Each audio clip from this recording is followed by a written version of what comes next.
2026-27 વાલમપરા પ્રાથમિક શાળામાં કચરો, ટકાઉપણું અને કચરો તેના વિશે એક પ્રોજેક્ટ કરવા જઈ રહ્યા છીએ.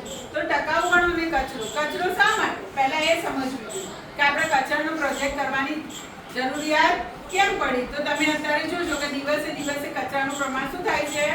વધી જાય અને બધો જ કચરો જમીનમાં ભળતો નથી. તો દિવસે દિવસે કચરાના શું થતા જાય છે? મોટા મોટા ઢગલા. તો ઢગલા થતા જાય છે. તો એ ઢગલા ઓછા કરવા માટે આપણે આ કચરાનો પ્રોજેક્ટ કરવાની જરૂરિયાત ઊભી થઈ. તો આપણે કચરાનો પ્રોજેક્ટ કરવા માટે આપણે શું શું કરીશું? હા, તો શું કરીશું? પહેલા તો સમજીશું કે કચરો શા માટે મહત્વપૂર્ણ છે. આ પુસ્તિકાનો આપણે ઉપયોગ કેવી રીતે કરીશું? તો એમાં આપણે આટલી પ્રવૃત્તિ સમજવી જોઈએ કે પહેલા તો કચરાનો આપણી સાથે સંબંધ શું છે એ સમજવું જોઈએ. કચરો કોણ ઉત્પન્ન કરે છે?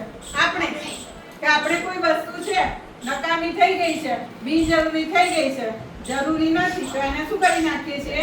નાખી દઈએ. પણ આપણે એવું વિચારતા નથી કે એ કચરો છે આપણે એનો ફરીથી ઉપયોગ કરી એને કામમાં લઈ શકીએ. તો આપણે આ કચરાના પ્રોજેક્ટમાં આટલી પ્રવૃત્તિઓ કરીશું. પહેલી પ્રવૃત્તિ કરીશું આપણે ફરજિયાત પ્રવૃત્તિમાં પ્રવૃત્તિ નંબર 1. તો પહેલી પ્રવૃત્તિ કરીશું કે કચરો સફાઈ કામદારની શોધ. એટલે કે પહેલા તો આપણે આપણા કેમ્પસમાંથી કચરો બધો ભેગો કરીશું, વીણીશું. બરાબર? કે કચરો ક્યાં ક્યાં છે તો એ કચરો આપણે જોઈશું. પછી એ કચરાનું પ્રવૃત્તિ નંબર 2 માં આપણે શું કરીશું? એક વેસ્ટ શીટ બનાવીશું, વેસ્ટના વર્ગીકરણની શીટ. તો એ શીટમાં આપણે તેનું વર્ગીકરણ કરીશું કે ભાઈ મને આ વસ્તુ મળી, આ વસ્તુ કામની હતી, આ વસ્તુ નકામી થઈ ગઈ, આ વસ્તુ અહીંયા જશે. એનું માટે આપણે શું કરીશું? વર્ગીકરણ. પછી ત્રીજા નંબરની પ્રવૃત્તિમાં કરીશું કે કચરો ક્યાં જાય છે અને તે શા માટે એક સમસ્યા છે. આ બધો જ કચરો ભેગો થઈને શું થતું હશે તેનો અભ્યાસ કરીશું. પછી પ્રવૃત્તિ 4 માં આપણે કચરાને અલગ અલગ પાડીશું અને તેમાંથી કયા કચરાનું આપણે ખાતર બનાવીશું? લીલા રંગની ડસ્ટબિનમાં જે કચરો ભેગો થયો હશે તેનું આપણે શું બનાવીશું? ખાતર બનાવીશું. બરાબર? તો કચરાને અલગ કરીશું. પ્રવૃત્તિ 5 માં આપણે કરીશું ઝીરો વેસ્ટ સ્કૂલ માટે કચરાના આર આપણે જાણીશું કે કચરાના આર એટલે અલગ અલગ કચરાને કઈ રીતે વાપરી શકાય. કે ધારો કે ભીનો કચરો ભેગો થયો હોય તો એમાંથી ખાતર બનાવી શકાય. કાગળને એ બધો કચરો ભેગો થયો તો એનું રિસાયકલ કરીને આપણે શું બનાવી શકીએ? વેસ્ટ, કાગળમાંથી વેસ્ટ બનાવી શકીએ ને અને એનો યુઝ કરી શકાય. તો અને પ્લાસ્ટિક તો બિલકુલ આપણી સ્કૂલમાં લાવીશું નહીં.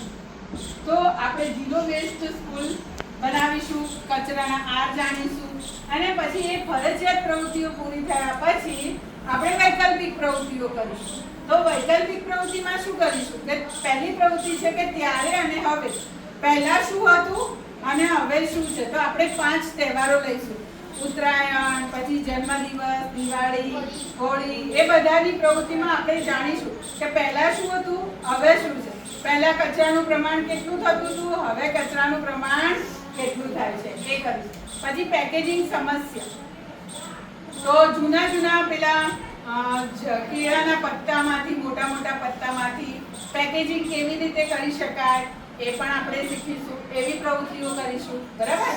કે જેથી પ્લાસ્ટિકના પેલા પેકમાં આપણે પેક ના કરીએ તો આપણું પ્લાસ્ટિક એટલું ઓછું વપરાય.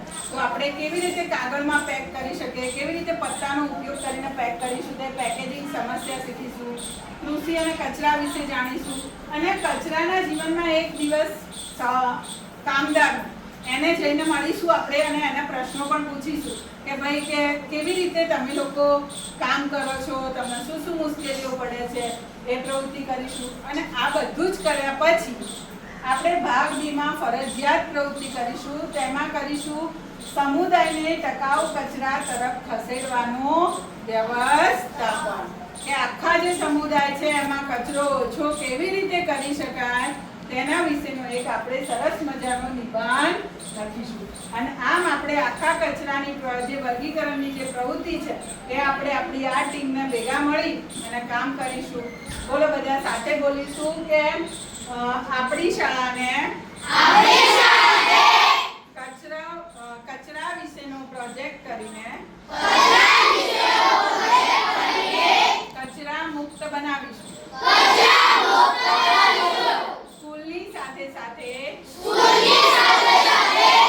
ગામને